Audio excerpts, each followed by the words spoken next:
Hari ini Nathan dan Damien akhirnya kembali ke Jakarta. Setibanya di kota, Nathan merasa rindu yang amat sangat pada Chea.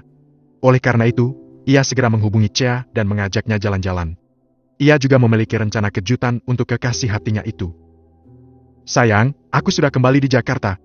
Apakah kamu ada waktu besok? Aku ingin bertemu denganmu. Kita jalan, ya?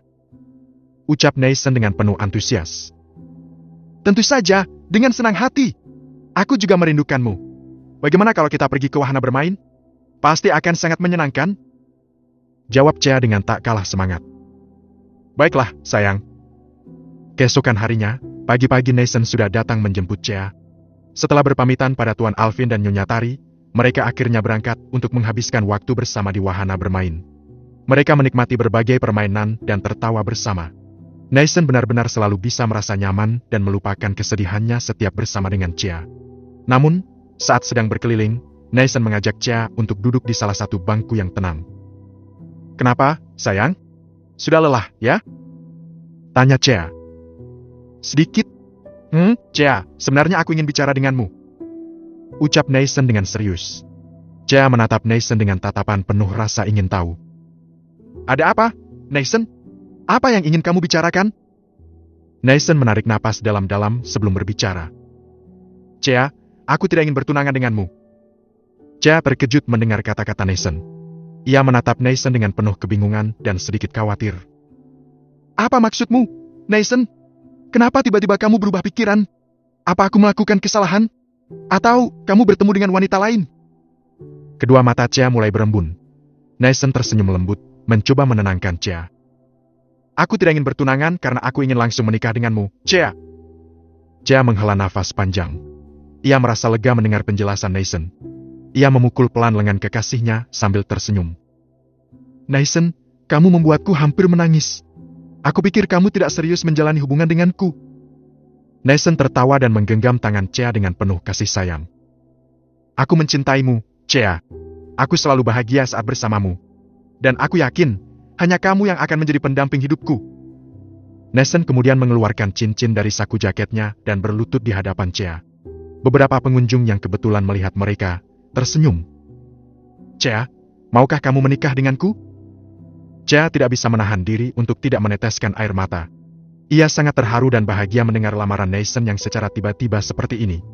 Dengan penuh sukacita, Chea menjawab. Ya, Nathan. Tentu saja aku mau menikah denganmu. Nathan tersenyum bahagia dan memasangkan cincin itu di jari manis Chea. Mereka berdua saling berpelukan dengan penuh kebahagiaan, merasa bahwa ini adalah awal dari babak baru dalam hidup mereka.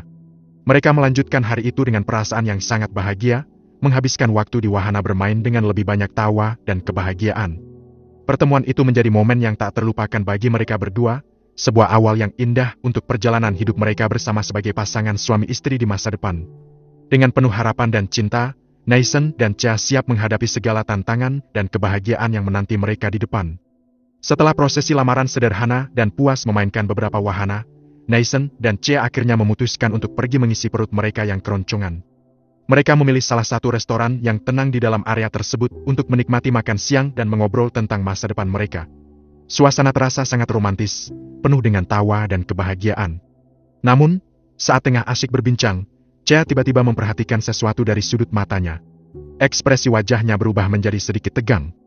Nathan yang memperhatikan perubahan itu segera bertanya. Chea, ada apa? Kenapa tiba-tiba kelihatan tegang?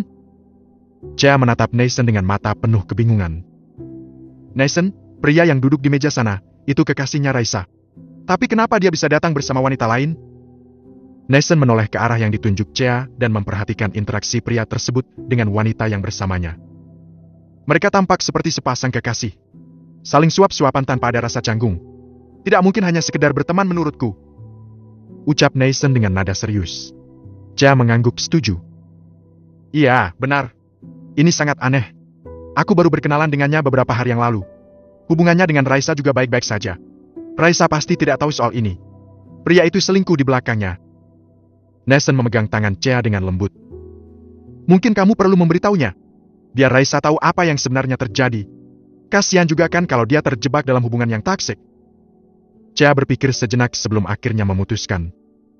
Aku akan mengambil beberapa foto untuk ditunjukkan pada Raisa nanti. Setidaknya, aku punya bukti kalau si Farhan itu tidak setia.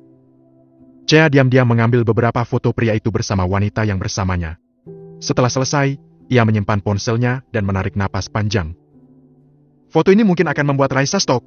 Tapi aku juga tidak bisa membiarkan dia terus dibohongi. Naisen tersenyum penuh pengertian. Aku mengerti, sayang. Kamu sudah melakukan hal yang benar.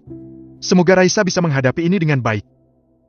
Mereka melanjutkan makan siang dengan suasana yang lebih tenang, meskipun pikiran Chea masih terpecah antara kebahagiaannya bersama Naisen dan kekhawatirannya terhadap saudaranya. Setelah selesai makan, mereka berjalan-jalan sejenak untuk menenangkan pikiran sebelum akhirnya pulang. Chea akan kembali ke rumah sambil membawa dua kabar. Kabar bahagia soal lamarannya. Dan kabar kurang menyenangkan buat Raisa tentang kemungkinan pengkhianatan yang dilakukan oleh Farhan. Sementara itu di apartemen, Damien sedang duduk bersama Kanaya sambil menemani Ethan yang sibuk dengan mainannya. Damien baru saja selesai menceritakan pertemuan Naisen dengan Bu Seruni dan juga Ellen pada istrinya. Kanaya menghela napas setelah mendengar semuanya. Pasti Naisen sangat dilema. Andai saja Omura menceritakan hal ini lebih dulu, pasti tidak akan jadi serumit sekarang. Mungkin Naisen tidak akan sekecewa ini. Damien mengangguk setuju. Benar sekali. Yang disayangkan adalah dia mengetahui kebenaran ini karena mencari tahu sendiri berdasarkan kecurigaan. Ngomong-ngomong soal Ellen, Hang aku lihat, anak itu tulus menyayangi Naisen sebagai kakak. Jujur saja, aku berharap Naisen bisa menerima Ellen sebagai adiknya. Sekalipun mungkin hubungan mereka tidak akan sehangat hubunganku dengan Natasha atau hubungan kamu dengan Kenan. Tapi Ellen memang tidak tahu menahu soal urusan kedua orang tuanya. Kanaya membenarkan ucapan suaminya. Iya, benar. Ellen tidak bersalah dalam hal ini. Damien kemudian melingkarkan lengannya pada pinggang Kanaya dan menarik wanita itu lebih dekat. Sayang, kamu tidak merindukanku? Kanaya tersenyum dan mengusap pipi Damien. Tentu saja aku rindu sama suamiku ini. Damien tak ingin melewatkan kesempatan itu dan menggoda istrinya. Kalau begitu, boleh dong aku dimanja-manja? Tangan Damien mulai bergerilya di punggung istrinya, membuat Kanaya menggeliat karena geli. Sayang, ini masih siang. Lagian, apakah kita akan melakukannya di sini? Damien tersenyum nakal. Kenapa tidak? Bisiti juga sedang tidak ada. Ethan juga belum mengerti, kan? Dengan senyum nakal, Damien mendaratkan bibirnya pada bibir Kanaya. Mereka berdua menikmati momen kebersamaan itu, merasa lebih dekat dan saling mendukung di tengah segala permasalahan yang ada. Ethan yang sibuk dengan mainannya tidak menyadari apa yang terjadi di antara kedua orang tuanya. Siang itu mereka berbagi peluh bersama. Ruangan yang semula sejuk, kini terasa panas. Bab ke-159. Chea akhirnya tiba di rumah dengan perasaan bahagia yang meluap-luap. Hal pertama yang ia lakukan saat turun dari mobil adalah mencari keberadaan mobil Raisa. Mobilnya tidak ada, berarti Raisa sedang keluar. Bisa jadi dia pergi ke apartemen pria itu lagi. Gumam Chea pada dirinya sendiri. Dengan langkah ringan, Chea berjalan masuk ke dalam rumah dan mencari keberadaan orang tuanya. Mama dan Papa ada di mana, Bi? Tanya Chea pada pelayan yang ia temui. Tuan dan Nyonya ada di taman belakang, Nona Chea. Jawab pelayan tersebut dengan sopan. Oke, Bik. Terima kasih. Ucap Chea belum melangkah menuju taman belakang. Perasaan bahagia yang ia rasakan semakin menguat saat ia melihat ayah dan ibunya duduk di bangku taman, menikmati sore yang cerah. Papa, Mama! Sapa Chea dengan suara riang. Tuan Alvin dan Nyonya Tari menoleh, lalu tersenyum melihat putri mereka. Chea, sayang! Kamu sudah pulang? Ada apa, nih? Kamu terlihat sangat bahagia. Tanya Nyonya Tari dengan penuh perhatian. Chea tidak bisa menahan senyum lebarnya. Aku punya kabar baik. Naisen melamarku hari ini. Tuan Alvin dan Nyonya Tari tampak terkejut dengan lamaran yang tiba-tiba dari Naisen. Naisen melamar kamu? Iya, Pa. Jawab Chea sambil tersenyum bahagia. Tuan Alvin berdiri dan langsung memeluk putrinya. Selamat, sayang. Ini sungguh sebuah kejutan besar. Bahkan Om Wira juga tidak bilang apa-apa pada Papa. Itu artinya Wira juga tidak tahu, Pa, Naisen merahasiakan ini dari semua orang. Dia memberikan kita semua kejutan yang indah. Ucap Nyonya Tari dengan mata yang berbinar. Tuan Alvin mengangguk setuju. Benar, tapi itu sama sekali bukan masalah. Nanti aku akan menghubungi Wira dan bicara soal lamaran ini. Nyonya Tari juga ikut memeluk Chea dengan penuh kebahagiaan. Selamat ya, sayang. Kami sangat bahagia mendengar kabar ini. Padahal kami pikir kalian akan tunangan dulu. Ternyata langsung lompat ke lamaran. Iya, Ma, katanya Nathan sudah yakin denganku dan tidak ingin menunda hal baik ini. Jawabnya. Cha kemudian menunjukkan cincin berlian yang kini melingkar di jari manisnya. Lihat, ini cincinnya. Nathan melamarku dengan cincin ini. Nyonya Tari menatap cincin itu dengan mata berbinar. Cincinnya sangat indah, Nak. Nathan benar-benar pria yang baik. Tuan Alvin mengangguk setuju. Nathan adalah pilihan yang tepat. Papa senang dia bisa berjodoh denganmu. Cha merasa sangat bahagia mendengar dukungan dari orang tuanya. Terima kasih, Pa, Ma, hari ini sungguh sangat membahagiakan buatku. Nyonya Tari memeluk putrinya dengan penuh kasih sayang. Kami juga bahagia, sayang. Nathan adalah pria yang baik. Kami yakin kalian akan bahagia bersama. Setelah menyampaikan kabar baik pada orang tuanya, Cha kembali ke kamar. Awalnya ia ingin menunggu kepulangan Raisa. Namun karena sudah merasa gerah, ia akhirnya memutuskan untuk mandi. Beberapa saat kemudian, Cha sudah selesai dan berganti pakaian. Ia melihat ke jendela dan belum melihat mobil Raisa di bawah sana. Raisa belum pulang juga. Gumamnya. Ia terus melihat jam karena Raisa tak kunjung pulang, padahal jam sudah menunjukkan pukul 5 sore. Oleh karena itu, ia memutuskan untuk mengirimkan pesan pada saudaranya itu. Namun sudah cukup lama, tapi pesan yang ia kirim tak kunjung dibaca oleh Raisa. Dia pasti ke apartemen si Farhan itu lagi, ucapnya. Beberapa saat kemudian, ia mendengar suara deru mobil. Cha langsung melihat ke jendela guna memastikan siapa yang datang. Akhirnya dia pulang juga, gumam Cha. Cha keluar kamar dan menunggu Raisa naik. Beberapa saat kemudian, Raisa tiba di lantai 2. Cha langsung mengajak kakaknya itu untuk bicara di kamar. Raisa, ayo kita bicara di kamarmu, ucap Cha sambil menarik tangan kakaknya. Raisa tampak bingung dengan sikap adiknya. Ada apa, Cha? Kenapa kamu menarik-narik tanganku seperti ini? Kalau mau bicara, ya bicara saja. Cha menatap Raisa dengan serius. Kamu dari mana? Kenapa tidak membalas pesanku? Dari apartemen Farhan lagi? Iya, aku memang dari apartemen Farhan. Aku tadi cukup lama karena menunggu dia itu datang. Ponselku ada di dalam tas, makanya aku tidak melihat pesanmu. Memangnya kenapa, sih? Cha menghela nafas panjang. Dia memang lama baru datang karena menghabiskan waktu dengan wanita lain. Mendengar ucapan Cha, membuat Raisa langsung melotot. Ia marah dan meminta Cha untuk tidak bicara sembarangan. Cha, jangan bicara sembarangan, ya. Dia memang lama baru datang karena sedang ada urusan. Bukan karena menghabiskan waktu dengan wanita lain. Tadi Farhan pergi menjemput sepupunya yang baru datang. Jangan asal bicara kamu. Cha membuang nafas kasar, lalu menunjukkan foto Farhan bersama wanita tadi pada Raisa. Awalnya Raisa terkejut, tapi kemudian ia berkata, ini pasti hasil editan. Kamu sengaja melakukan ini karena tidak menyukai Farhan. Ini asli, Ra. Oke, kalau itu asli. Tapi, apa yang salah dengan foto itu? Mereka kan hanya makan. Mungkin saat habis menjemput, mereka lapar dan akhirnya mampir untuk mengisi perut.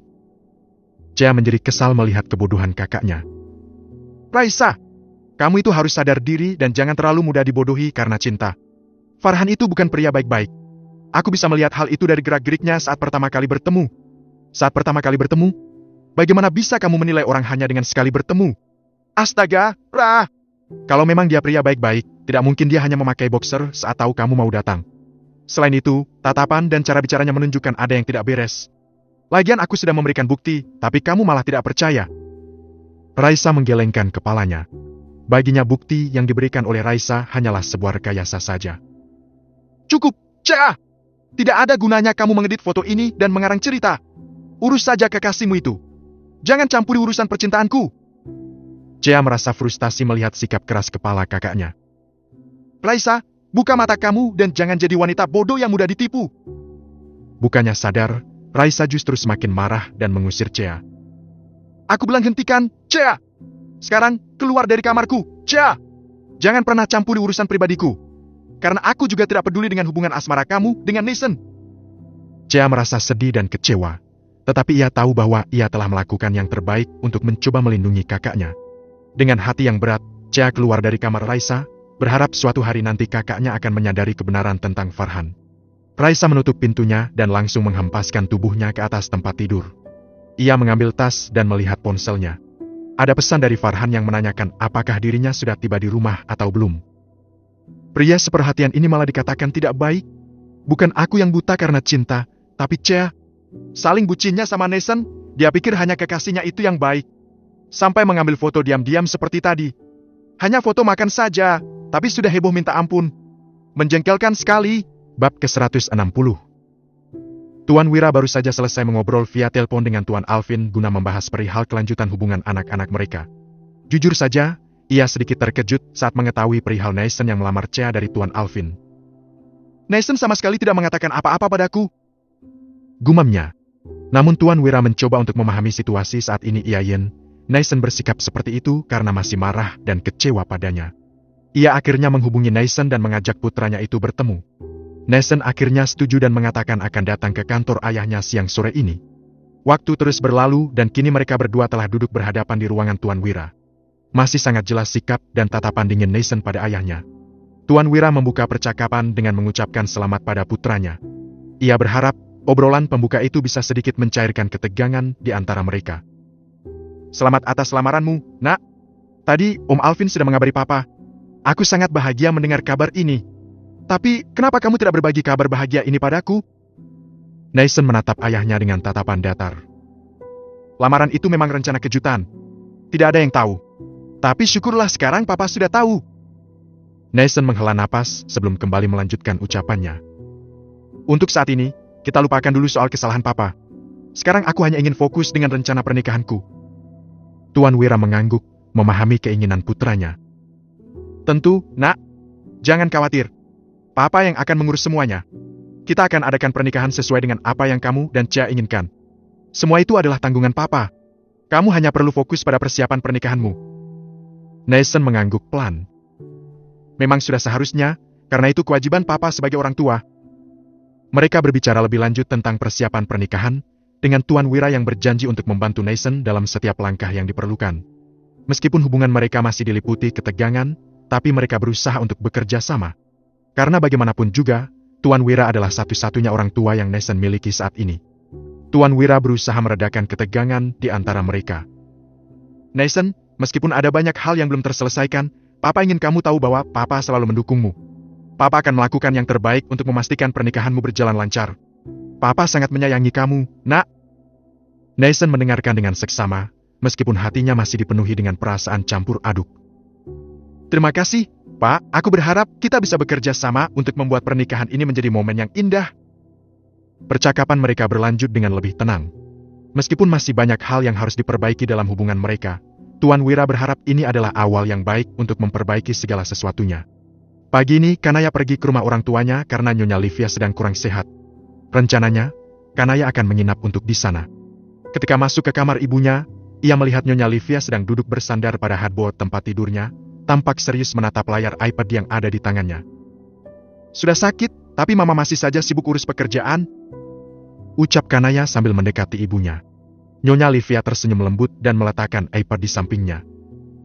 Mama hanya memeriksa persiapan beberapa koleksi yang akan ditampilkan dalam pameran nanti. Kanaya mengangkat Ethan dan mendudukkannya di pangkuan ibunya. Bocah kecil itu mengoceh tidak jelas, membuat neneknya tertawa. Cucuku ini semakin lucu saja, ucap Nyonya Livia sambil mengusap kepala Ethan dengan penuh kasih sayang.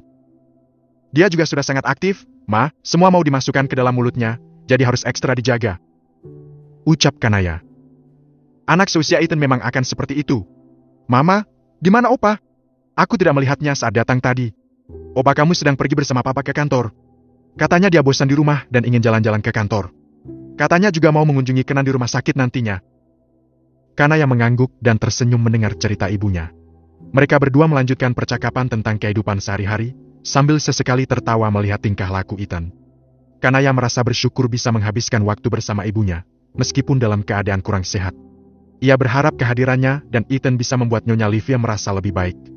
Sore harinya, Widuri yang baru saja pulang dari rumah sakit, langsung terlihat ceria saat melihat Ethan bermain di ruang keluarga.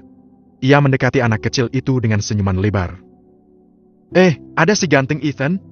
Tante sudah pulang, nanti kita main, ya? Serunya dengan suara riang.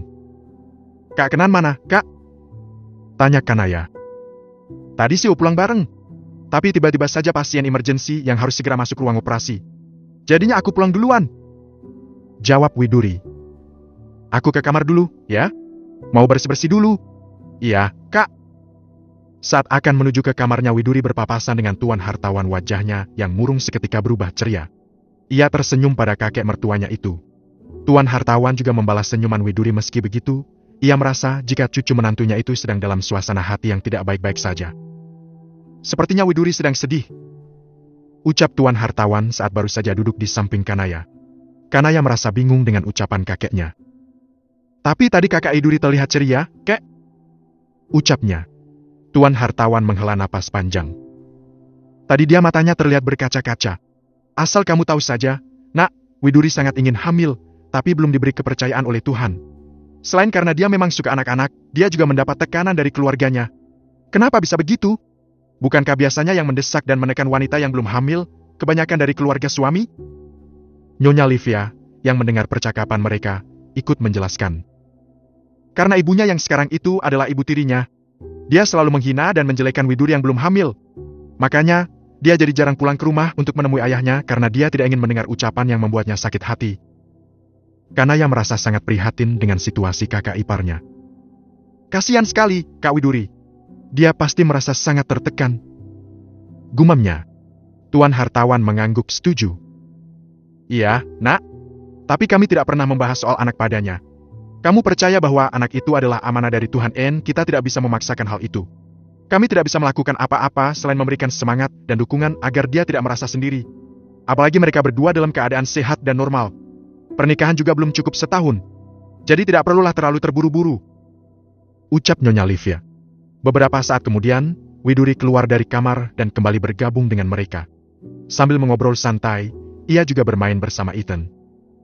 Ethan semakin menggemaskan saja, sih, ucap Widuri. Ia memeluk dan menciumi pipi keponakannya itu. Kanaya menatap kakak iparnya sambil tersenyum. Dalam hati, ia berharap semoga Tuhan segera menitipkan malaikat kecil di dalam rahim Widuri agar bisa melengkapi kebahagiaan mereka. Bab ke-161. Hari ini adalah hari yang dinantikan oleh Neisen dan Chea. Kedua keluarga besar akhirnya bertemu untuk mengadakan prosesi lamaran secara resmi. Acara tersebut diadakan di rumah Tuan Alvin, di mana suasana meriah dan penuh kebahagiaan terasa di setiap sudut rumah. Semua keluarga tampak bahagia, termasuk Raisa yang terlihat sangat bersemangat. Kedua keluarga duduk bersama di ruang tamu, berbicara dengan penuh keakraban. Tuan Alvin membuka acara dengan sambutan hangat. Terima kasih kepada keluarga Neisen atas kedatangannya. Kami merasa sangat bahagia dan terhormat atas lamaran ini. Semoga pernikahan Chea dan Neisen bisa berjalan lancar. Tuan Wira yang mendampingi Neisen ikut memberikan sambutan. Terima kasih juga kepada keluarga Chea. Kami juga sangat bahagia dan siap mendukung penuh pernikahan ini.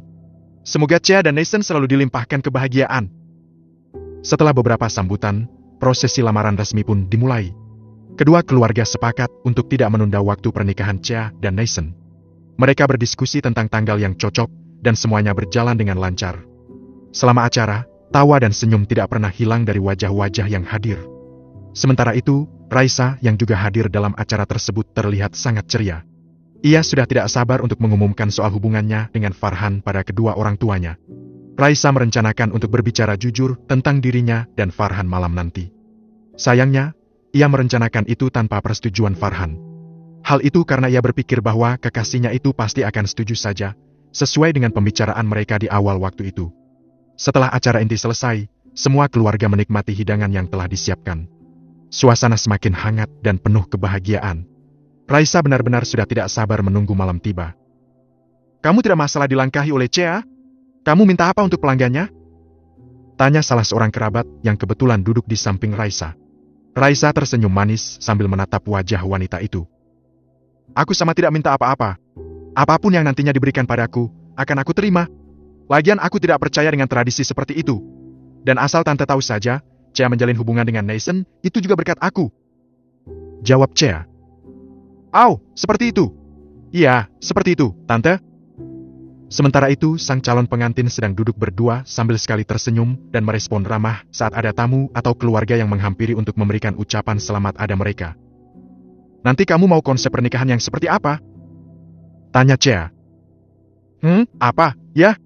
Aku tidak mengerti untuk hal yang seperti itu, sayang. Aku serahkan semuanya padamu. Aku mengikut saja, deh. Jawab Neisen sambil tersenyum. Sebenarnya aku maunya intimate wedding saja. Tapi, mengingat keluarga kita mempunyai relasi yang banyak, sepertinya hal itu agak susah untuk diwujudkan. Ya, untuk masalah jumlah tamu undangan, sepertinya kita memang harus mengalah. Kalau begitu, kita fokus pada dekor dan yang lainnya saja. Wujudkan semua yang kamu impikan.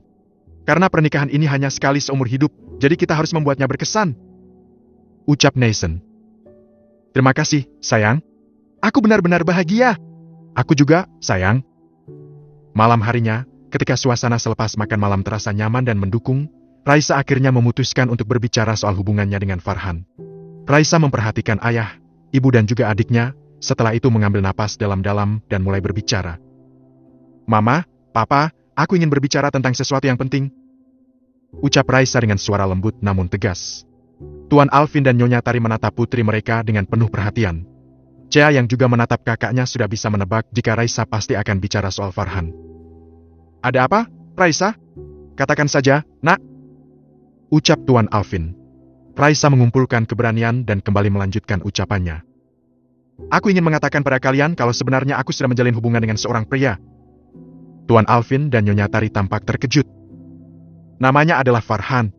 Kami sudah bersama untuk beberapa waktu, dan itu yang menjadi alasan aku menolak perjodohan dengan Nathan. Raisa merasa lega setelah mengumumkan hubungan yang selama ini ia sembunyikan. Dengan kening yang berkerut, Nyonya Tari menatap putrinya. Kenapa kamu bilang sekarang? Kenapa tidak bicara dari awal, Raisa? Kami pasti akan mengerti kalau kamu bilang sudah memiliki kekasih. Maaf, Ma, Pa, aku takut nantinya kalian tidak merestui. Oleh karena itu, aku dan Farhan sepakat untuk menunggu momen yang tepat untuk memberitahu kalian. Kami ingin memastikan semuanya berjalan lancar dulu. Dan menurutku, momen lamaran Chea adalah saat yang tepat. Chea yang sudah tahu kelakuan Farhan hanya bisa memasang wajah datar, mencoba menahan perasaan yang berkecamuk di dalam hatinya. Ia merasa cemas, tetapi tidak ingin merusak momen ini. Apalagi sejak perdebatannya dengan Raisa hari itu, hubungan mereka memang tidak sehangat dulu. Raisa selalu saja menghindar dan memasang wajah datar setiap kali berpapasan dengannya. Tuan Alvin menarik napas panjang dan berkata, Raisa, kamu adalah putri kami. Kami hanya ingin yang terbaik untukmu. Jika kamu yakin dengan Farhan, kami akan mendukungmu. Tapi pastikan kamu benar-benar tahu siapa Farhan sebenarnya. Kami tidak pernah memaksakan perihal jodoh, baik padamu ataupun pada Chea. Nyonya Tari mengangguk setuju. Benar, Raisa. Kami akan selalu mendukungmu, tetapi hati-hatilah dalam memilih pasangan hidup. Kamu tahu sendiri kan kalau saat ini ada banyak pria yang berpura-pura baik, pura-pura cinta, tapi ternyata hanya ingin memanfaatkan wanitanya. Mereka bahkan menyimpan banyak rahasia. Mama dan Papa tenang saja. Farhan itu pria yang baik, kok. Dia mencintai, perhatian dan sangat sayang pada Raisa. Chea yang duduk di sebelah Raisa akhirnya memutuskan untuk berbicara. Raisa, aku hanya ingin kamu berhati-hati. Aku tahu kamu sangat mencintai Farhan, tapi aku punya keraguan tentang dia. Aku tidak ingin melihatmu terluka. Lagian, apa kamu sudah kenal dengan keluarganya? Kalau dia serius, harusnya dia sudah mengenalkan kamu pada keluarganya. Raisa langsung menatap tajam Chea. Kenapa kamu berkata begitu, Chea? Apa yang kamu tahu tentang Farhan? Kamu kan baru sekali bertemu dengannya. Jadi kamu sudah kenal dengan pria itu? Tanya Tuan Alvin. Chea mengangguk. Raisa sudah mengenalkannya padaku, Pa, hanya saja, aku sedikit ragu. Aku hanya takut dia pria yang tidak setia. Bukannya bahagia, nanti yang ada Raisa akan sakit hati. Chea, jangan bicara sembarangan. Aku kan sudah menjelaskan semuanya padamu. Dia itu hanya menjemput sepupunya. Chea mencoba menenangkan dirinya dan menjelaskan. Aku hanya ingin kamu tahu apa yang aku lihat, Raisa. Aku tidak bermaksud untuk menyakiti perasaanmu, tetapi aku merasa kamu perlu tahu. Aku sudah tahu sebelum kamu mengatakannya. Jangan berusaha merusak hubunganku dengan Farhan hanya karena penilaian sepihak seperti itu. Sudah, cukup. Kenapa kalian saling berdebat seperti ini sih, sayang? Dengarkan Mama Raisa, Chea hanya mengungkapkan kekhawatirannya padamu selayaknya seorang saudara. Tidak ada maksud apa-apa, apalagi sampai ingin merusak hubunganku dengan Farhan. Raisa hanya mendengus kesal dan membuang muka saat Chea menatapnya. Begini saja, bawa kekasihmu itu ke hadapan Papa. Biar Papa yang menilai dia itu pria yang seperti apa. Baik, Pa, aku yakin saat bertemu nanti, Papa dan akan langsung menyukainya. Ucap Raisa dengan penuh keyakinan. Chea hanya bisa menghela nafas melihat sikap kakaknya. Bab ke-162. Setelah bicara dengan kedua orang tuanya, Raisa akhirnya kembali ke kamarnya. Ia berusaha untuk menghubungi Farhan. Namun, lagi-lagi kekasihnya itu tidak menjawab panggilannya. Bahkan pada panggilan berikutnya, nomor pria itu sudah tidak aktif lagi. Hal itu tentu saja membuat Raisa merasa kesal. Kenapa lagi, sih? Aku sudah puluhan kali menelponnya tapi tak ada respon. Sekarang ponselnya malah tidak aktif. Akhir-akhir ini kok jadi seperti ini, sih? Karena ponsel Farhan masih belum aktif juga, Raisa memutuskan untuk mengirimkan banyak pesan kepada kekasihnya itu. Ia menanyakan keberadaannya, sedang bersama siapa, dan sedang melakukan apa. Raisa juga mengirimkan pesan yang meminta Farhan untuk segera menghubunginya karena ia ingin menyampaikan kabar gembira. Semoga Farhan langsung menghubungiku setelah melihat pesan ini, gumamnya. Keesokan paginya, saat baru saja bangun, Raisa langsung mengecek ponselnya guna memastikan apakah Farhan sudah melihat pesannya atau belum. Namun, kembali ia berdecak kesal karena ternyata pria itu belum juga mengaktifkan ponselnya. Raisa akhirnya memutuskan untuk pergi ke apartemen Farhan setelah sarapan nanti. Setelah sarapan, Raisa berpamitan kepada orang tuanya dengan alasan ingin pergi bersama temannya. Ia tidak peduli dengan tatapan curiga dari Chea, yang dalam hatinya yakin jika kakaknya itu akan pergi ke apartemen Farhan lagi. Raisa, hati-hati di jalan ya, ucap Chea, mencoba terdengar tenang. Iya, terima kasih, Chea, jawab Raisa singkat sebelum meninggalkan rumah. Sesampainya di apartemen Farhan, Raisa mencoba menggunakan kode pengaman untuk membuka pintu. Namun, ternyata tidak berhasil. Raisa bingung karena menurutnya ia sudah memasukkan angka yang benar. Kenapa pintunya tidak terbuka? Perasaan kodenya masih sama. Apa mungkin Farhan sudah menggantinya? Tapi kenapa? Gumam Raisa dengan frustasi. Setelah beberapa kali mencoba tanpa hasil, Raisa akhirnya meninggalkan gedung apartemen itu dengan perasaan kecewa dan juga marah. Farhan, kenapa kamu menghilang seperti ini? Apa yang sebenarnya terjadi? Pikir Raisa dalam hati. Raisa merasa sangat kecewa dan bingung. Ia berjalan kembali ke mobilnya dengan langkah lesu, memikirkan apa yang sebenarnya sedang terjadi dengan Farhan. Raisa merasakan campuran perasaan antara marah, kecewa, dan cemas. Ia tidak tahu harus berbuat apa lagi selain menunggu kabar dari pria yang sangat ia cintai itu. Setelah berkeliling beberapa saat dan mampir untuk membeli beberapa kebutuhan pribadinya yang sudah habis, Raisa akhirnya tiba di rumah dengan perasaan yang sangat kacau. Ia berusaha menyembunyikan perasaannya dari keluarganya dan berpura-pura bahwa semuanya baik-baik saja. Namun, Chea yang memperhatikannya dengan penuh perhatian merasa ada sesuatu yang tidak beres. Raisa, kamu terlihat lesu. Ada apa? Tanya Chea dengan nada khawatir. Meski hubungannya dengan Raisa sedang tidak sebaik dulu, tapi sebagai saudara, tentu ia tetap merasa khawatir jika saudaranya itu memiliki masalah. Raisa menggeleng pelan. Tidak apa-apa, Chea. Hanya sedikit lelah saja. Chea tidak ingin menekan Raisa lebih jauh, namun ia bertekad untuk terus mengawasi kakaknya dan memastikan Raisa tidak terluka lebih dalam. Meskipun Raisa berusaha keras untuk bersikap normal, perasaan kecewa dan cemas terus menghantuinya sepanjang hari. Raisa berharap ada jawaban dari Farhan secepatnya, agar semuanya bisa kembali seperti semula. Raisa kembali ke kamar dan duduk di depan meja rias. Sikap Farhan sangat aneh. Tapi aku harus cari tahu di mana. Bahkan aku tidak tahu di mana rumah orang tuanya. Kalau aku minta tolong pada Chea, dia pasti akan menertawakan aku. Aku hanya khawatir dia sedang tidak baik-baik saja. Tapi semoga kekhawatiranku tidak menjadi kenyataan. Siang itu Tuan Wira mengajak Nathan untuk bertemu di sebuah kafe yang tenang. Ketegangan masih terasa saat mereka duduk berdua. Tuan Wira membuka percakapan dengan nada tulus dan penuh penyesalan. Nathan, terima kasih sudah mau bertemu dengan Papa. Sekali lagi Papa ingin meminta maaf atas semua kesalahan yang telah terjadi. Ucap Tuan Wira dengan suara pelan. Nathan menatap ayahnya dengan dingin. Papa, aku sudah mendengar permintaan maaf ini berkali-kali. Apa yang sebenarnya Papa ingin bicarakan? Tuan Wira menarik napas dalam-dalam sebelum melanjutkan. Papa tidak ingin hubungan kita terus dingin seperti ini. Papa ingin kamu kembali tinggal di rumah, Nak. Kita bisa mencoba memperbaiki semuanya bersama-sama. Nathan berpikir sejenak, mempertimbangkan permintaan ayahnya. Setelah beberapa saat, ia akhirnya setuju. Baiklah, Papa. Aku akan pulang. Tapi, aku tidak bisa memastikan apakah aku akan tetap tinggal di sana setelah menikah nanti. Tuan Wira merasa lega dan tersenyum. Meskipun secara tidak langsung Nathan mengisyaratkan hanya akan tinggal sementara, tapi setidaknya itu sudah cukup untuk saat ini dan ia akan berusaha memanfaatkan waktu itu dengan baik untuk memperbaiki hubungan mereka. Terima kasih, Nathan.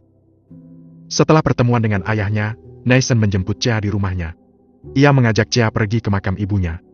Ini adalah pertama kalinya Nathan mengajak Chea ke makam ibunya. Mungkin terkesan tidak masuk akal, tapi ia akan memperkenalkan Chea sebagai calon istri pada mendiang ibunya. Sesampainya di makam, Naisen menggenggam tangan Chea dengan lembut. Mereka berdiri di depan nisan ibunya. Ma, ini Chea. Dia adalah calon istriku. Kami akan segera menikah, Ma. Ucap Naisen. Chea menundukkan kepala dan ikut berdoa bersama Naisen.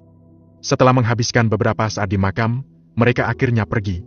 Mereka melanjutkan perjalanan menuju toko perhiasan milik Kanaya untuk memilih cincin pernikahan.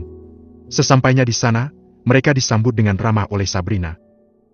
Selamat datang, Naisen. Senang bisa bertemu denganmu lagi. Ucap Sabrina dengan senyum lebar. Naisen tersenyum balik. Terima kasih, Sabrina. Aku juga senang bisa bertemu denganmu lagi. Oh ya, kenalkan, ini adalah Chea, calon istriku. Sayang, dia adalah Sabrina, sahabatnya Kanaya sekaligus manajer di toko ini. Chea dan Sabrina saling tersenyum, berjabat tangan dan saling menyebutkan nama. Kami datang untuk memilih cincin pernikahan. Ucap Naisen. Sabrina mengangguk penuh semangat. Tentu, mari aku tunjukkan koleksi terbaik kami. Kalian mau cincin yang sudah ada di etalase atau mau buat baru dengan model tertentu? Bagaimana menurutmu, sayang? Kalau buat model khusus, berapa lama biasanya akan selesai? Tanya Chea. Bisanya 3-6 minggu. Tapi itu tergantung tingkat kerumitan desain, ketersediaan bahan, jenis pembuatan, ukuran jari, dan apakah ada ukiran nama atau tidak. Kalau masih dalam rentan waktu begitu, sepertinya bisa. Ucap Naisen. Baiklah, sepertinya kami akan buat saja. Setelah cukup lama berdiskusi dan memilih desain cincin yang akan dibuat, mereka akhirnya meninggalkan toko KLH Jewelry. Untuk hari ini sudah cukup. Besok mereka akan kembali pergi untuk bertemu dengan pihak Wow yang akan menghandle pernikahan mereka. Aku masuk dulu, sayang. Kamu hati-hati, ya? Ucap Chea saat ia akan turun dari mobil Naisen. Iya, sayang. Sampai jumpa besok. Naisen melihat Chea sampai masuk ke dalam rumah. Saat ia akan menjalankan mobilnya, ponsel yang ada di dalam sakunya bergetar. Ia mengeluarkan benda pipih tersebut dan ternyata ada pesan dari Ellen. Assalamualaikum, Kak. Aku baru saja tiba di Jakarta. Aku akan mengikuti pelatihan selama beberapa hari di sini. Apa kita bisa bertemu? Bab ke-163. Meski tampak fokus pada layar datar di hadapannya yang sedang menampilkan sebuah film, tapi pikiran Naisen sebenarnya berkelana ke pesan yang dikirim Ellen padanya. Ia sedang mempertimbangkan apakah akan menemui adik tirinya itu atau tidak. Naisen kembali mengingat saat terakhir mereka bertemu. Saat itu, ia sudah berjanji pada Ellen untuk tidak melibatkan pemuda itu dalam masalah di antara orang tua mereka. Pemikiran ini membuat Naisen semakin bimbang. Naisen menghela napas panjang, mencoba menenangkan pikirannya.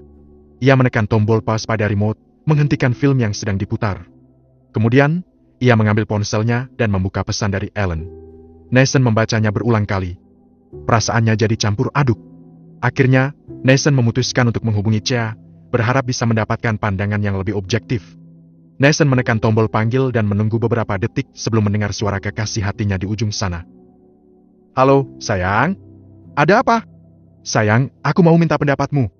Soal apa? Soal Ellen. Soal Ellen? Memangnya ada apa dengannya? Tadi dia mengirimkan pesan padaku dan mengatakan kalau saat ini dia ada di Jakarta untuk kegiatan kantor. Dan dia mengajakku bertemu. Bagaimana menurutmu? Apa sebaiknya aku menemuinya saja? Aku bingung harus bersikap bagaimana. Naisen, aku mengerti perasaanmu. Situasi ini memang rumit. Tapi aku pikir, tidak ada masalah jika kamu bertemu dengan Ellen. Bukankah aku pernah bilang kalau keputusanmu untuk tidak melibatkannya adalah keputusan yang benar? Naisen mengangguk pelan meski tahu kekasihnya itu tidak bisa melihatnya. Tapi aku takut, Chea. Aku takut perasaan marah itu akan muncul jika aku melihatnya. Bagaimanapun dia adalah anak dari hasil hubungan papa dengan wanita lain. Iya, sayang. Aku sangat mengerti hal itu. Anggap saja Ellen itu seorang teman baru dalam hidupmu. Kamu juga perlu mencari kedamaian untuk dirimu sendiri. Berikan kesempatan pada Ellen. Siapa tahu, pertemuan ini bisa membantu memperbaiki hubungan kalian. Cobalah untuk mengenalnya lebih dekat. Jika kelak kamu merasa cocok dan nyaman berteman dengannya, maka lanjutkan. Tapi jika kamu sudah mencoba tapi ternyata kepribadian Ellen tidak cocok denganmu, maka kamu bisa mundur perlahan dan tetap menjadi asing dengannya. Itu pendapatku. Keputusan akhir tetap berada di tanganmu. Naisen menghela napas panjang. Nyatanya ucapan Chea bisa memberikan pencerahan baginya. Kamu benar, Chea. Aku akan mencoba memberikan kesempatan pada Ellen. Terima kasih atas dukungan dan pendapatmu. Sama-sama, sayang. Setelah bicara di telepon dengan Chea, Naisen merasa lega dan memutuskan untuk mengirim pesan balasan kepada Ellen. Baiklah, Ellen. Aku setuju untuk bertemu lagi. Mari kita bicara lebih lanjut. Beritahu aku kapan dan di mana kamu mau bertemu. Nathan menekan tombol kirim dan merasakan beban yang sedikit terangkat dari pundaknya. Ia tahu bahwa ini adalah langkah kecil, tetapi penting untuk mencari kedamaian dan pemahaman dalam hubungannya dengan Ellen. Ellen yang baru saja selesai dengan kegiatannya segera meraih ponselnya dan mengecek pesan. Rasa lelah yang ia rasakan setelah duduk seharian seolah lenyap saat membaca pesan balasan dari Nathan. Wajahnya langsung berseri-seri. Akhirnya Kak Nathan setuju untuk bertemu. Gumamnya dengan semangat. Ellen terdiam sejenak, mencoba memikirkan tempat yang cocok untuk bertemu dengan kakaknya. Karena aku tidak punya kendaraan, lebih baik aku ajak Kak Nathan bertemu di kafe dekat hotel saja. Pikirnya. Tanpa menunggu lagi, Ellen langsung mengirimkan pesan balasan kepada Nathan. Kak Nathan, terima kasih sudah setuju untuk bertemu. Bagaimana kalau kita bertemu di Cafe Mocha dekat Hotel Astro pukul 20 malam ini? Setelah mengirim pesan, Ellen merasa lega dan bersemangat menunggu balasan dari Nathan. Ia berharap pertemuan ini akan berjalan dengan baik dan membantu memperbaiki hubungan mereka. Tak butuh waktu lama, Ellen kembali menerima pesan dari Nathan. Baik, Ellen. Aku akan datang ke Cafe Mocha pukul 20 malam ini. Sampai bertemu di sana. Malam harinya, Nathan dan Ellen akhirnya bertemu di Cafe Mocha, seperti yang telah mereka sepakati. Meskipun Nathan masih bersikap datar, Ellen tampak sangat antusias. Mereka duduk berhadapan di meja yang telah dipesan oleh Ellen. Suasana cafe yang tenang memberikan kenyamanan bagi mereka untuk berbicara. Terima kasih sudah mau datang, Kak. Aku senang sekali karena kamu bersedia memenuhi ajakanku. Ucap Ellen. Kebetulan aku juga sedang tidak ada kegiatan. Jadi, kenapa kamu mengajakku bertemu? Oh, soal itu. Aku hanya ingin bersilaturahmi. Aku tidak punya kenalan lain di kota ini. Jadi kamu berapa hari di sini? Potong Nathan. 3 hari, Kak. Pelatihannya sampai lusa. Nathan mengangguk saat Ellen akan kembali membuka mulutnya. Seorang pria menghampiri meja mereka. Nathan segera mengenali pria itu sebagai salah seorang kolega ayahnya. Nathan, apa kabar? Sudah lama tidak bertemu. Sapa pria itu dengan ramah. Nathan tersenyum tipis. Halo, Pak. Baik, terima kasih. Bagaimana kabar Anda? Pria itu tersenyum dan mengangguk. Baik juga, terima kasih. Sepertinya kamu sedang ngobrol serius dengan temanmu. Nathan ingin menjawab, namun Ellen mendahului dengan senyum lebar. Iya, Pak. Saya Ellen, teman Nathan. Pria itu menatap Ellen dengan penuh perhatian. Senang bertemu denganmu, Ellen. Setelah berbicara sebentar dengan Nathan, pria itu pamit dan kembali ke mejanya. Setelah pria itu pergi, Nathan menatap Ellen dengan penuh kebingungan. Kenapa kamu mengaku sebagai temanku? Ellen menghela napas dan menjelaskan dengan tenang. Kak Nathan, aku akan sangat senang jika bisa mengakui diriku sebagai adikmu.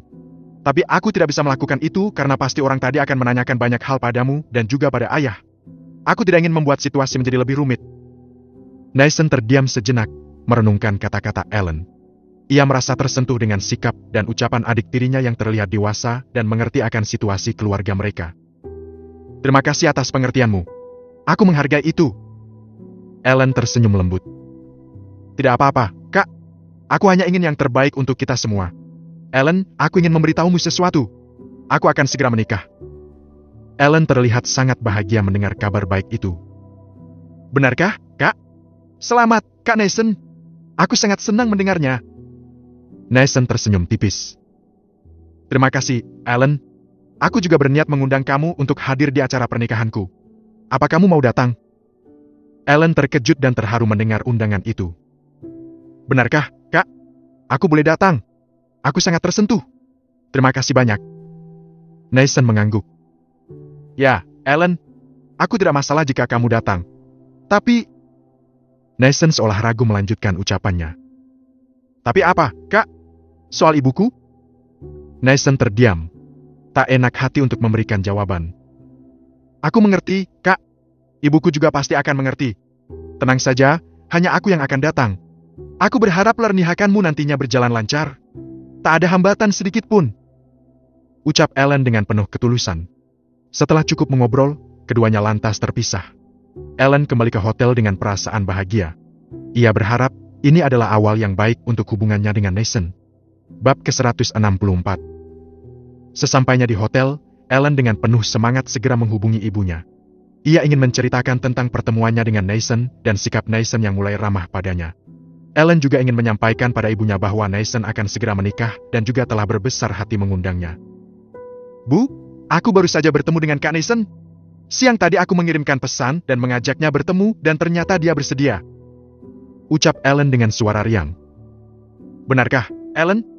Bagaimana pertemuannya? Tanya Bu Seruni dengan penuh perhatian. Ellen tersenyum senang, meski ibunya tidak bisa melihatnya. Pertemuannya berjalan baik, Bu. Kak Nathan mulai ramah padaku. Dan yang lebih menggembirakan lagi, dia akan segera menikah dan mengundangku untuk hadir. Tapi, Bu Seruni ikut senang mendengar kabar tersebut. Tapi apa, Nak? Itu kabar baik? Aku senang mendengarnya. Ellen terdiam sejenak, mencoba mencari kata-kata yang tepat untuk menyampaikan kebingungannya. Bukan apa-apa, Bu. Jawabnya pelan. Namun Bu Seruni langsung menebak. Apakah Nathan tidak ingin ibu datang ke pernikahannya? Ellen terkejut mendengar tebakan ibunya yang tepat. Akhirnya, ia mengaku dan mengiyakan. Iya, Biha, Kak Nathan hanya mengundang aku saja. Bu Seruni menghela napas panjang dan menasihati putranya dengan suara lembut. Ellen, jangan sedih karena ibu tidak diundang. Yang terpenting adalah kamu dan Nathan mulai menjalin hubungan yang lebih baik. Sampai kapanpun, kamu dan Nathan akan memiliki ikatan darah. Sedangkan ibu akan tetap menjadi orang asing baginya. Ellen merasa terharu mendengar kata-kata ibunya. Bu, terima kasih atas pengertiannya. Aku akan tetap semangat dan berusaha memperbaiki hubungan kami. Itu sikap yang baik, Ellen. Ini adalah sebuah kemajuan besar untuk hubungan kalian sebagai kakak adik. Ibu sangat bangga padamu. Mereka berbicara lebih lanjut tentang kegiatan yang telah dilalui Ellen hari ini. Meskipun ada sedikit rasa sedih karena ibunya tak akan hadir, tapi Ellen merasa lebih lega setelah berbicara dengan ibunya. Ia tahu bahwa dukungan Bu Seruni adalah yang terpenting dan ia bertekad untuk tetap menjaga hubungan baik dengan Nathan. Ellen menutup telepon dengan perasaan lebih tenang dan penuh harapan. Ia yakin bahwa pertemuan dengan Nathan adalah awal yang baik untuk memperbaiki hubungan mereka. Ia kemudian beristirahat karena besok pagi harus kembali berangkat ke head office untuk kegiatan selanjutnya. Hari Minggu besok, Kanaya dan Damien telah merencanakan untuk menghabiskan waktu berdua, sebuah kesempatan langka bagi pasangan yang selalu sibuk dengan pekerjaan dan mengurus baby Ethan. Sedangkan Ethan akan dititipkan pada Widuri dan Kenan yang sudah berencana mengajak Ethan jalan-jalan ke mall. Kanaya tidak keberatan dengan rencana itu dan bahkan berharap Ethan bisa menjadi pancingan agar kakak iparnya segera hamil. Keesokan paginya, Kanaya dan Damien bersiap-siap untuk mengantar baby Ethan ke rumah tuan hartawan. Mereka memastikan untuk membawa bekal susu dan perlengkapan lain yang diperlukan untuk bayi tampan mereka. Sudah siap semuanya? Tanya Kanaya sambil memeriksa tas perlengkapan Ethan. Damien mengangguk. Sudah, sayang. Kita bisa berangkat sekarang. Mereka pun berangkat ke rumah tuan hartawan dengan perasaan senang dan lega karena tahu Ethan akan dalam tangan yang tepat. Sesampainya di sana, mereka disambut oleh Widuri dan Kenan. Sedangkan Nyonya Livia, Tuan Leo, dan Tuan Hartawan sedang menghadiri acara sosial. Selamat pagi, Kak Widuri, Kak Kenan. Sapa Kanaya dengan senyum lebar. Selamat pagi, Kanaya, Damien. Jawab Widuri sambil tersenyum. Kami sudah siap untuk mengurus Ethan hari ini. Kenan mengulurkan tangannya untuk menggendong keponakannya. Ayo, Ethan. Kita akan jalan-jalan ke mall. Om pastikan kamu akan suka. Ethan tersenyum ceria seolah mengerti ucapan pamannya.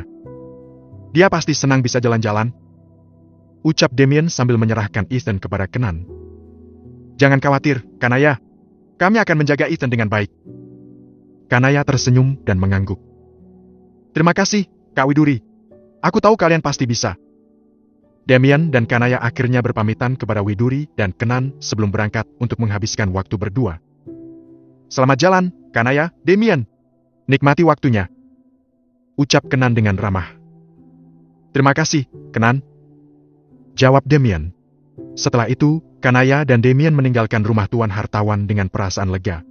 Mereka tahu bahwa Ethan berada dalam tangan yang baik. Sementara itu, Widuri dan Kenan membawa baby Ethan masuk ke dalam rumah. Aku simpan stroller ini di mobil dulu ya, sayang. Ucal Kenan. Iya, sayang.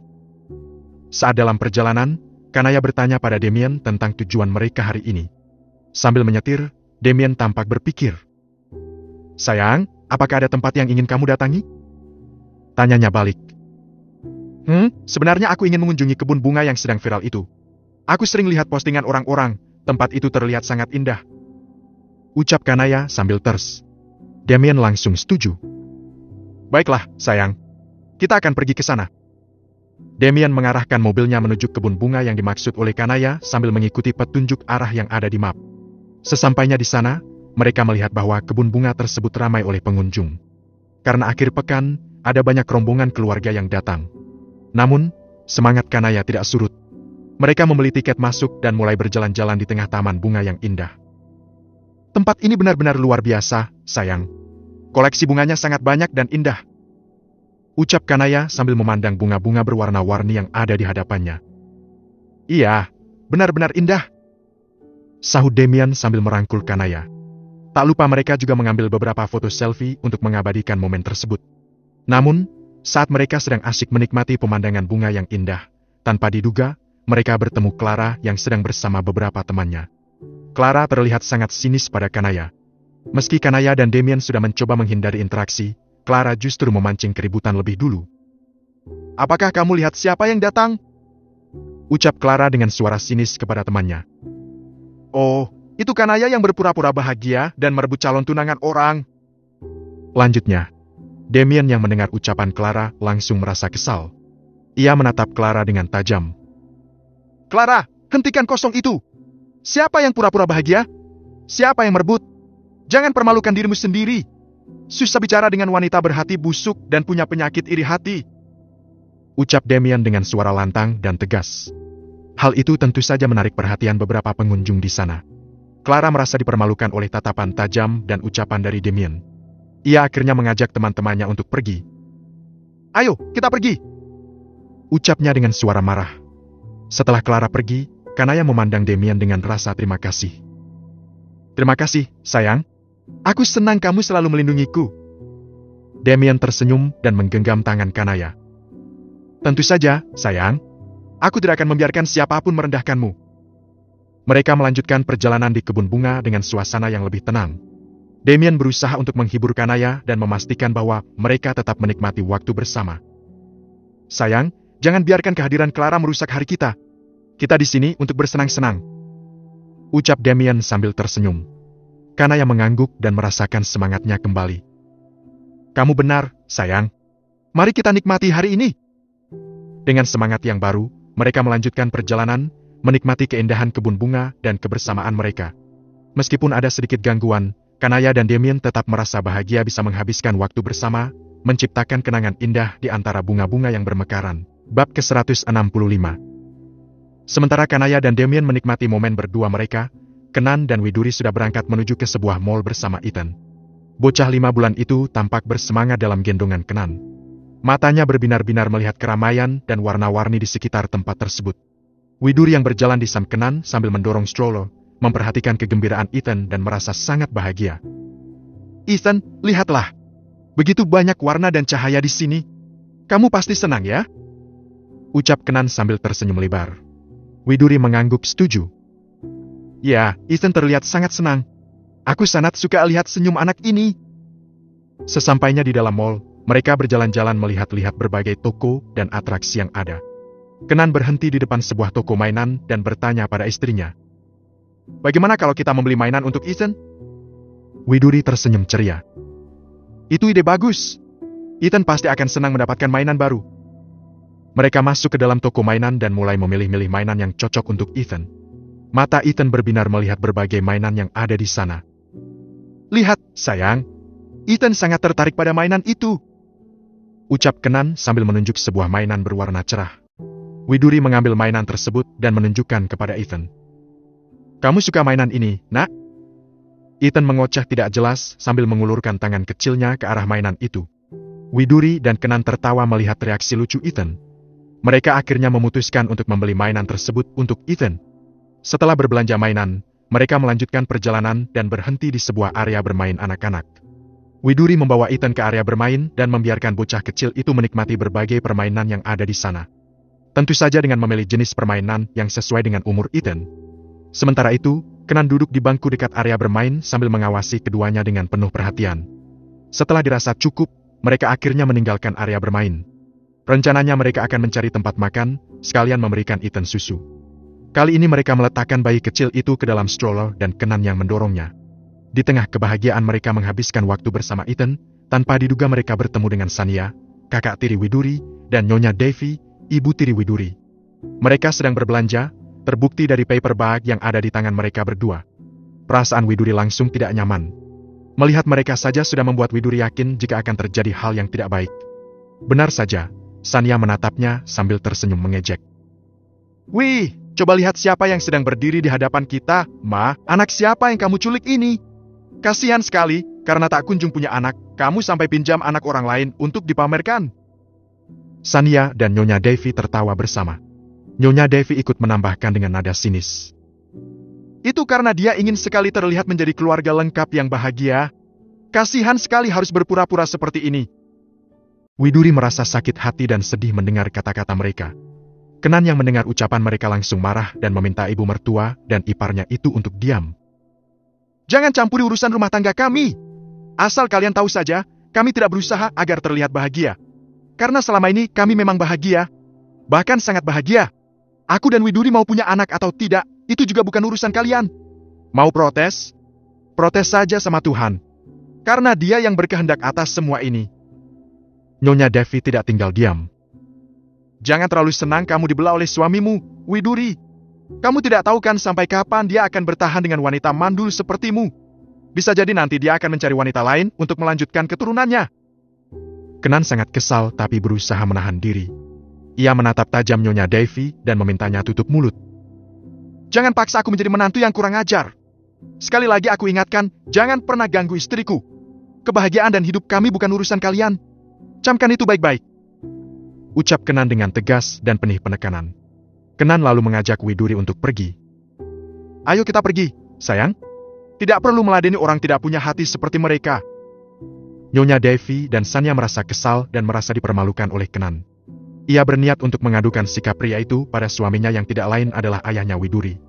Farhan dan Raisa akhirnya bertemu, namun kali ini mereka tidak bertemu di apartemen, melainkan di sebuah hotel. Raisa tampak marah dan mengeluarkan semua kekesalan serta sakit hatinya atas kelakuan Farhan yang menghilang tanpa kabar. Apalagi ayahnya sudah bertanya kapan Farhan bisa bertemu dengannya. Raisa sudah kehabisan alasan lagi pada ayahnya. "Loh, kenapa kamu langsung mengatakan soal hubungan kita? Kenapa tidak tunggu Cia menikah dulu? Kamu juga tidak minta pendapatku soal ini," ucap Farhan dengan nada kesal. Raisa membalas dengan tegas. "Memang apa salahnya? Kemarin kan kita sudah sepakat akan bicara jujur saat pertunangan mereka. Tapi nyatanya Cia tidak tunangan tapi langsung menikah. Lagian tidak ada bedanya juga. Kita tetap akan bicara pada orang tuaku, kan? Lalu kenapa kamu mempermasalahkannya?" Farhan ingin membantah lagi, tetapi Raisa langsung menggelengkan kepala sebagai tanda agar Farhan tidak melakukannya. "Jangan mencoba untuk membantah. Sekarang kamu jawab, kenapa kamu tidak bisa dihubungi selama beberapa hari ini? Kamu kemana dan dengan siapa? Lalu apartemen itu, kenapa kodenya diganti dan kamu tidak menginformasikannya padamu? Apa kode yang baru kamu berikan pada selingkuhanmu?" "Jangan asal menuduh dong, sayang. Aku kehilangan ponselku. Makanya tidak bisa menghubungimu. Untuk soal apartemen, aku memang sudah tidak tinggal di sana karena ada masalah dengan pemilik tempat aku menyewa." Raisa tetap marah dan tidak percaya begitu saja. "Itu hanya alasanmu, Farhan. Aku tidak percaya padamu, sikapmu sangat mencurigakan akhir-akhir ini." Farhan menghela nafas. Sebisa mungkin, ia berusaha membujuk Raisa. Ia tidak ingin kekasihnya itu terus-menerus marah. Farhan tidak kehabisan ide. Dengan cepat, ia memutar otak agar kemarahan serta kecurigaan Raisa bisa langsung sirna. "Aku siap datang ke pernikahan Cia dan Nathan sebagai pasanganmu." Raisa tentu senang mendengar itu. Namun ia harus memastikan lagi. "Apa kamu serius? Kamu tidak hanya mencoba untuk menenangkan aku, kan?" "Tentu saja, sayang. Aku janji akan datang dan berkenalan langsung dengan orang tua dan keluarga besarmu." "Baiklah, kali ini aku pegang kata-katamu. Tapi ini terakhir, ya. Aku tidak mau kamu ingkar lagi." "Iya, sayang. Jangan marah lagi, ya. Nanti cantikmu hilang." Farhan merapikan anak rambut yang ada di wajah Raisa dan mengusap pipi wanita itu. Farhan tersenyum karena lagi-lagi ia berhasil memperdaya Raisa. Namun, ia juga khawatir karena tidak akan mungkin selamanya ia bisa membuat alasan untuk menenangkan kekasihnya itu. Karena keadaan sudah berhasil Farhan kendalikan, mereka akhirnya menghabiskan waktu seharian di hotel. Raisa kembali merasa tenang. Namun, saat Farhan sedang mandi, ponsel pria itu bergetar. Karena penasaran, Raisa bergeser dan melihat siapa yang menelpon. Nama seorang pria tertera di sana. Raisa mengabaikan karena berpikir mungkin itu hanya urusan pekerjaan. Namun, ada pesan yang masuk dari nomor yang sama dan berhasil membuat mata Raisa membola. Saat Farhan keluar dari kamar mandi, Raisa langsung melemparkan vas bunga ke arah pria itu. Untungnya, Farhan berhasil menghindar. "Hei, kamu kenapa seperti ini? Aku bisa mati kalau kepalaku kena vas bunga itu," ucap Farhan dengan nada bingung bercampur marah. Raisa menunjukkan ponsel Farhan yang menampilkan pesan tersebut. "Siapa wanita ini? Kenapa dia mengirimkan foto tak senonoh seperti ini dan menyebut kamu suaminya? Dia ingin suaminya cepat pulang. Apa maksudnya? Hah?"